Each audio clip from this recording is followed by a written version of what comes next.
నమస్తే. ఆంధ్రప్రదేశ్ ప్రభుత్వం మందుబాబులకు షాక్ ఇచ్చింది. రాష్ట్రంలో మద్యం ధరలను 15% పెంచుతూ ఏపీ ఎక్సైజ్ శాఖ కీలక నిర్ణయం తీసుకుంది.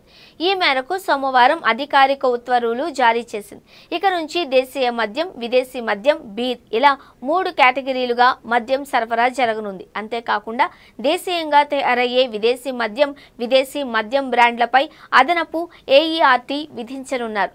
ఇప్పటికే మద్యం అమ్మకాలపై మార్జిన్ను 14.5% నుంచి 20% పెంచిన సంగతి తెలిసిందే.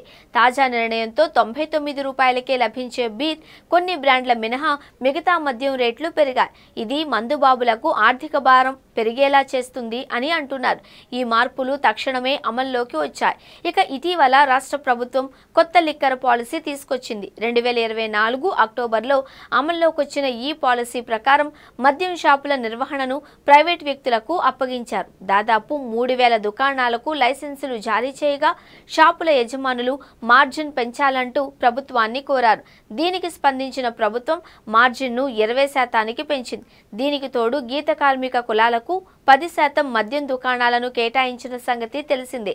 లైసెన్సుల జారీ కోసం లాటరీ విధానం ద్వారా లైసెన్సుదారులను ఎంపిక చేయగా ఎమ్మెల్సీ ఎన్నికల కోడ్ కారణంగా 15 జిల్లాల్లో ఈ ప్రక్రియ వాయిదా పడింది. అయితే మిగతా జిల్లాల్లో లాటరీ ప్రక్రియ పూర్తయింది. ఇప్పటి వరకు మద్యం షాపుల లైసెన్సుల కోసం శ్రీకాకుళం, విజయనగరం, విశాఖపట్నం, గోదావరి, గుంటూరు, కృష్ణా, పల్నాడు జిల్లాల్లో ప్రక్రియ నిలిచిపోయింది. వీటి పరిధిలోని 202 దుకాణాలకు మరోసారి లాటరీ తీయనున్నారు.